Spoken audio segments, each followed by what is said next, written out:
Olá, tudo bem?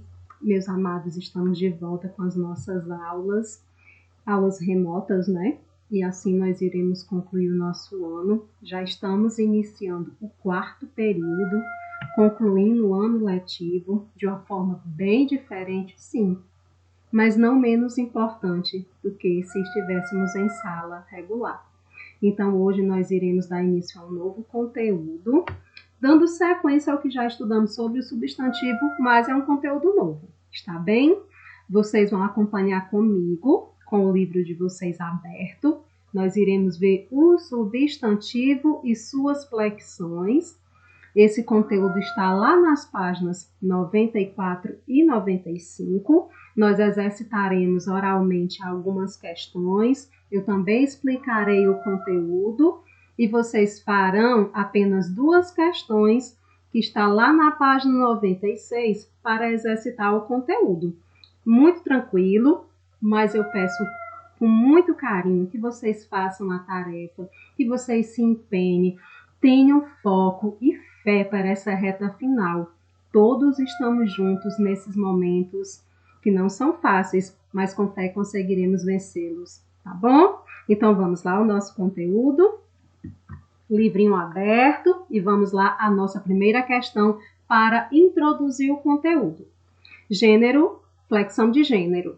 Leia com atenção o trecho de HQ a seguir. Então vamos lá. Peguei! Pegue, Lucy, e será um herói. Heroína. O quê? Heroína. Heroína é o feminino. Herói é masculino e heroína é feminino. Quando eu pegar a bola, serei uma heroína. Você não sabe de nada, não é mesmo, Charlie Brown? E ele suspirou. Então, nós temos aí a HQ, né? Lembrando que a gente já viu muito sobre a HQ, sobre esses balões de fala, o suspiro, olha como é que é o formato, exatamente porque não é uma fala, ele tem um contorno diferenciado. Então, nós vamos agora aos questionamentos. As personagens Charlie Brown e Lucy estão jogando beisebol. Mas repentinamente a partida é interrompida em um momento decisivo e os dois têm uma discussão inesperada, gerando um efeito de humor na história. Como já é sabido por vocês, esse gênero textual tem sempre, no finalzinho, né, ao concluir a HQ, um humor diferenciado, uma crítica, às vezes uma crítica, mas também com muito humor. Então, a pergunta do item A. Por que Lucy deixa a bola cair no momento decisivo da partida? O que foi que aconteceu que Lucy resolveu não pegar mais a bola? Por quê? Porque ela ficou irritada, né? Ela ficou irritada quando Charlie Brown diz que ela poderia ser um herói. Isso mexeu com ela. Ela automaticamente desistiu de pegar a bola porque ficou ofendida quando ele utilizou o substantivo herói, ok? B. O que ela explica a Charlie Brown? O que foi que a nossa Lucy explicou? Ela explicou, né? Parou lá a brincadeira e explicou que herói é o termo utilizado para designar o masculino e heroína é o termo que designa o ser feminino. Item C. Qual é a razão do suspiro de Charlie Brown no último quadrinho? Por que ele suspirou? E também a parte onde envolve o humor da HQ. Ele deve ter ficado desapontado, né? Ele deve ter ficado, além de desapontado, um pouco irritado por ter sido corrigido. Corrigido por quem? Por Lucy. E a Lucy acabou não pegando a bola em um momento decisivo durante o jogo de beisebol. Então, foi isso que o deixou chateado e o motivo desse suspiro. Então, vamos agora adentrar o conteúdo. Essa questão foi somente para que vocês entendessem a colocação dessas duas palavras, ou seja, desses dois substantivos, herói e heroína, já que nós iremos agora entender o porquê. Quando escolhemos colocar uma palavra no masculino ou no feminino, estamos fazendo uma flexão de gênero. Como assim, professora? Mudança, flexionar, mudar. E gênero? Gênero nós temos dois, o masculino e o feminino. Então vamos lá. Na língua portuguesa, os substantivos admitem dois gêneros. Acabei de falar, o masculino e feminino. Pertencem ao gênero masculino os substantivos que podem ser antecedidos pela palavrinha o. Vamos ao exemplo. Exemplos: o jogo, o menino, o boné, o amor. Pertencem ao gênero feminino os substantivos que podem ser antecedidos pela palavra a. Exemplos: a menina, a luva, a bola, a felicidade. Então está aí o motivo da irritação da nossa querida Lucy, porque ela, né, é um gênero, ela pertence ao gênero feminino e herói pertence ao gênero masculino, então ela se sentiu ofendida. Então, continuando a explicação. Substantivos biformes. Observem, meus amores, que a palavra está bem destacada, para que vocês realmente compreendam. O que é isso?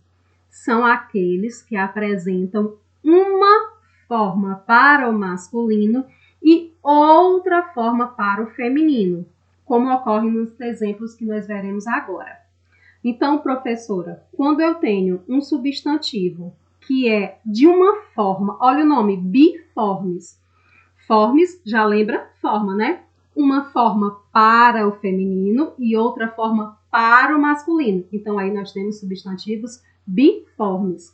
Perfeito. Vamos exercitar aqui com os exemplos. O herói. Observem que tem aí a letrinha O, né? E também substantivo masculino, herói. Quando eu tenho, respectivamente, o substantivo feminino desta palavra, nós temos a heroína. Então, o herói masculino, a heroína feminino. Da mesma forma se aplica aos outros exemplos. O homem, a mulher. O pai, a mãe. O ator, a atriz. O imperador, a imperatriz. O genro, a nora. Então, recapitulando, todos esses exemplos são substantivos biformes, porque apresentam uma forma para o masculino e outra forma para o feminino, ok? Espero que estejam entendendo. Substantivos uniformes. Uni, lembra único.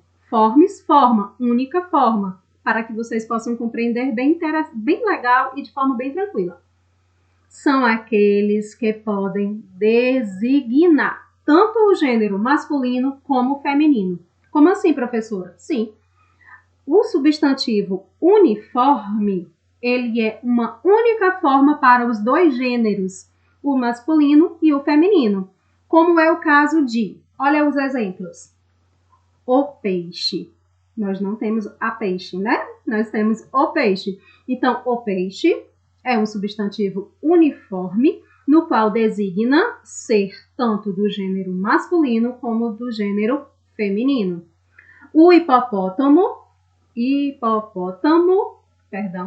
também da mesma forma. Hipopótamo nós temos para o masculino e para o feminino. É uma única forma de ser escrita. A cobra, da mesma maneira. A cobra tanto é designando o gênero masculino como feminino. A criança, o indivíduo. Agora nós temos aqui uma pequena particularidade. O ou a adolescente. Observem que o O é para o masculino, o A é para o feminino, mas o substantivo adolescente, ele é uniforme. Por quê? Porque ele tanto designa feminino como masculino. Está bem? O que pode diferenciar é a letrinha O ou A antecedendo o substantivo uniforme adolescente. Da mesma forma, nós temos o ou a paciente, onde paciente é um substantivo uniforme. uniforme. E eu posso designar o sexo, o gênero, de acordo com o ou a. O dentista, a dentista. O artista, a artista. O estudante, a estudante. O pianista, a pianista. Então, eu espero que vocês tenham compreendido essa flexão de gênero para os substantivos biformes e para os substantivos uniformes. Vamos à sequência? Flexão de número. Número. O que será esse número, professora? Vamos lá. Quanto ao número, os substantivos podem ser flexionados de dois modos. No singular, quando indica um único ser ou um conjunto de seres. Lembra quando nós estudamos a classificação dos substantivos, que vimos lá os substantivos coletivos? Sim, lembro sim, professora. Eu estou ouvindo vocês responderem. Então, meus queridos, o substantivo coletivo, ele é uma palavra que está no singular, no entanto, representa uma quantidade de seres de uma mesma espécie. Mas o substantivo coletivo, por exemplo, a palavra enxame é um substantivo coletivo que está escrito no singular, no entanto, representa uma quantidade relativa de abelhas. Então, vamos lá. Alguns exemplos. Estação, ramalhete. Olha, ramalhete é um substantivo coletivo, mas ele está no singular. Povo, monumento, ave e torcida. Perfeito. Indicam um único ser ou um conjunto de seres. No plural, nós temos quando indicam mais de um ser ou mais de um conjunto de seres, como estações. Observem aí que houve o acréscimo, né? A mudancinha no final da palavra e o acréscimo também da letra S. Ramalhetes, povos, monumentos, aves e torcidas. Então, tranquilo a flexão de número. Por que tranquilo, professora? Porque é algo que nós já conseguimos observar e pôr em prática no dia a dia. Então, quando eu falo flexão de número, eu me refiro a singular e plural dos substantivos. Quando eu me refiro à flexão de gênero, eu lembro logo que estou me referindo aos substantivos que se apresentam no gênero masculino e feminino. E também tem a particularidade dos substantivos biformes e uniformes. Vamos dar sequência? A formação do plural ocorre, em geral, como acréscimo da letra S ao final dos substantivos. Alguns substantivos, porém, formam o plural de diferentes maneiras, de acordo com a terminação da palavra. Verdade. Essa questão do plural nós iremos ver um pouquinho mais adiante. Vamos agora entrar para a flexão de grau. Questão 2 para exercitar e introduzir também o que é essa flexão de grau. Observe a seguir a tira de Calvin e Haroldo. Olha lá o menininho, olha e diz assim, ai, ai, ai, ui, ui. Eu tô com um dodóizão no dedinho. Puxa, que chato. Quando suas queixas soam bonitinhas, você não conquista muita solidariedade. Ai, eu adoro tira, adoro HQ. Sempre com muito humor, com muita linguagem aí, né, verbal e não verbal, que tem esse chamar de atenção para compreender a mensagem. Então, vamos ao item A. O que indica o substantivo dodóizão em relação a dodói? Gente, significa que dodóizão, ele dá a entender que é um dodói grande, que é um machucado bem acentuado, grande, né? Algo grandioso. E o substantivo dedinho em relação a dedo? Ah, dedinho, nós percebemos que há aí uma diminuição da intensidade, né? É que é algo pequeno, que o dedo é pequeno. E tem B. Como se diz dodói pequeno? Dodóizinho. E como que se diz dedo grande? Dedão, ok? Item C. Porque a mãe de Calvin não deu atenção à queixa do filho. Por quê? Ela nem ligou. Ela simplesmente continuou lendo o livrinho dela ali, muito tranquila, de perninha cruzada e deitada no sofá. Por que que nós percebemos que ela não deu atenção a ele? O que é que nos faz compreender? Provavelmente, né, o machucado não seria tão sério assim como ele quis interpretar, como ele quis mostrar à mãe. Então ela fez de conta que não era aquilo tudo, ela tirou por menos, ela disse que era chato. Ela simplesmente não deu atenção, porque achou que ele tivesse aumentado a situação, né? A questão do machucado em si. Item D.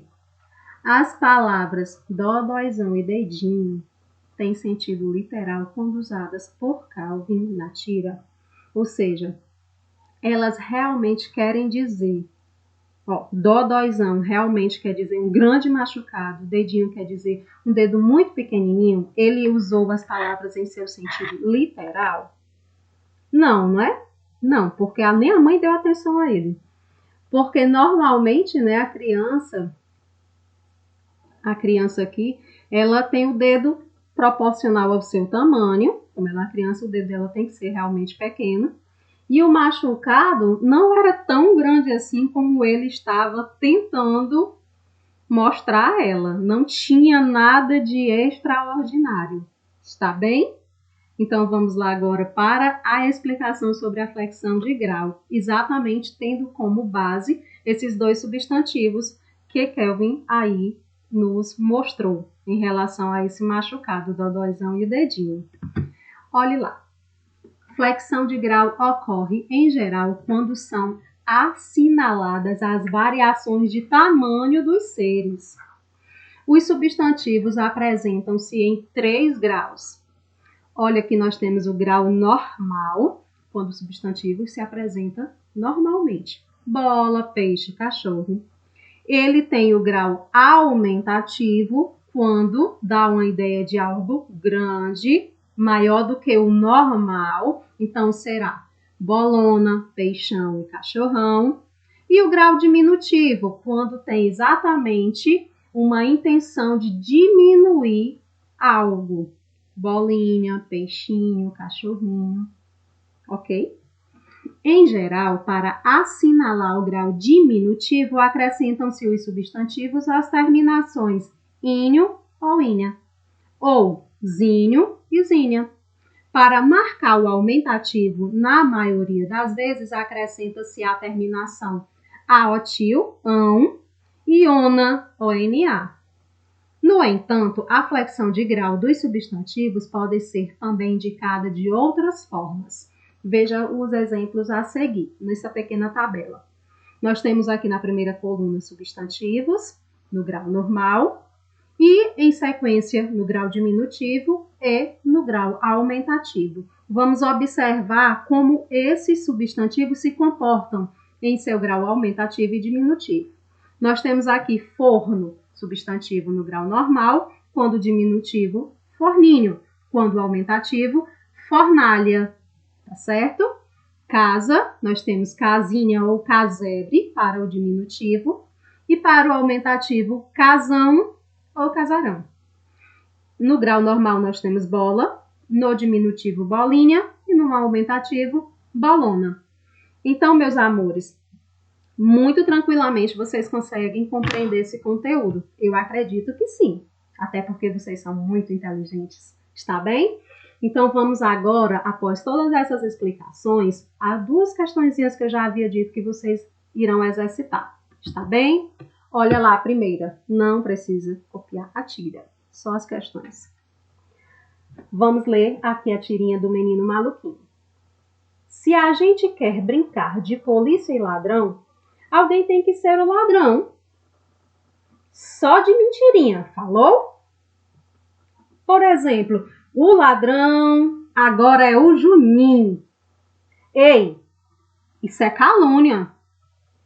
Nada ficou provado. Olha, nós temos agora os questionamentos, está bem? A. Identifique os substantivos presentes no primeiro quadrinho. vai só no primeiro quadrinho e copia todos os substantivos que você encontrar. Substantivos são os nomes dos seres, né? Nomes que designam os seres. Seres esses que são irreais, imaginários, sentimentos.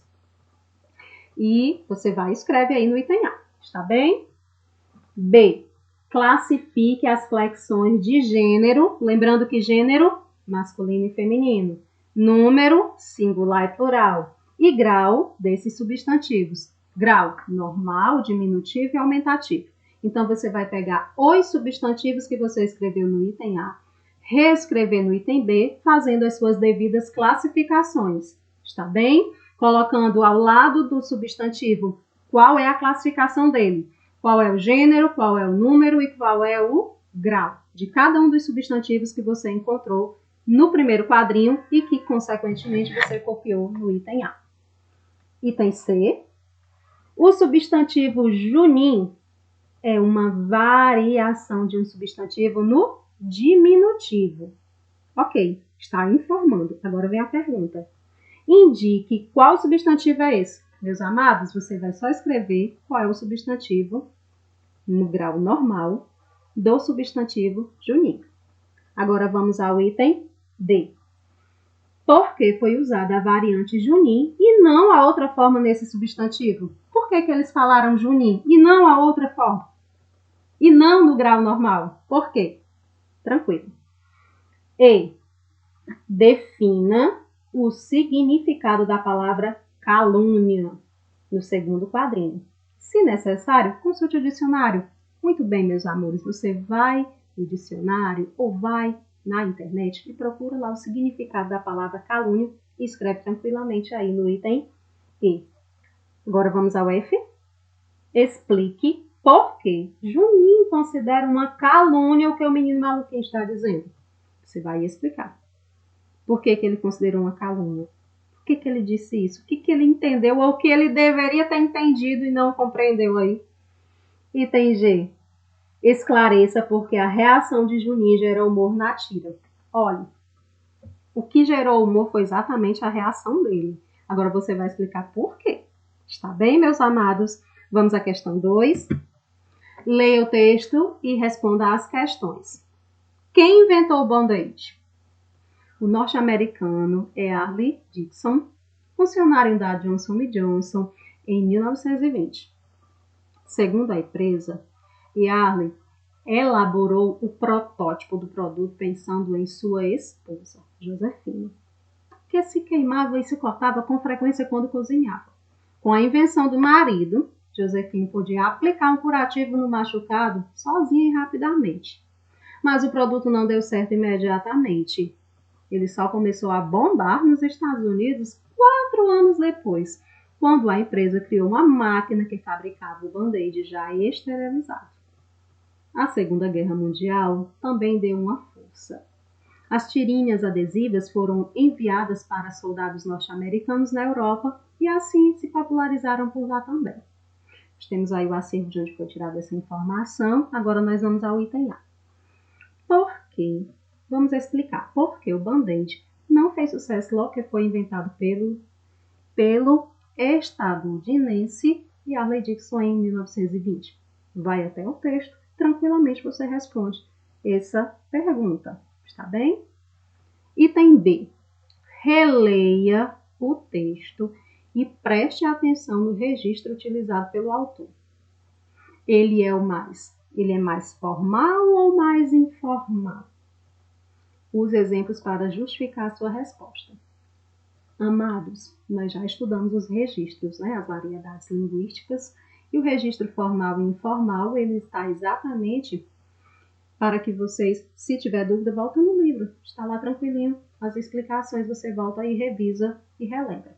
Então, você vai apenas informar se esse texto, se esse registro, se essa informação que foi escrita, ela está mais formal ou mais informal. E quando escrever, vai exemplificar, colocar trechos que exemplifique se é formal ou informal o registro que foi utilizado para esse texto. Item C. Altere a flexão de número. Número, singular e plural. E grau, grau, normal, aumentativo e diminutivo. Do substantivo tirinhas. Então, você vai pegar esse substantivo tirinhas e vai exatamente alterar a sua flexão, de modo que fique no singular e no aumentativo. Então, vai escrever tirinhas e alterar para o singular e alterar para o aumentativo. Está bem? Item D. Escolha no texto um substantivo que esteja masculino e flexione-o no feminino. Tranquilo. Pega um substantivo que está aí registrado masculino, escreve e do lado escreve-o no feminino. Está bem? Amados, só essas duas questõezinhas, também não precisa copiar o texto. Vamos agora ao nosso momento reflexão. Não pense que as coisas são impossíveis e nunca desista de lutar todos os dias. Lembre-se sempre, quando o outono derruba uma flor, a primavera coloca outra no lugar. Amados, viver é isso. Aprender com os momentos difíceis e superar. E não esquecer de nunca desistir de lutar. Lutar todos os dias, lutar pelo estudo, lutar pelo ensino, lutar por condições melhores. Acreditem, vocês são capazes, porque eu acredito em vocês. Um abraço carinhoso e fiquem todos com Deus.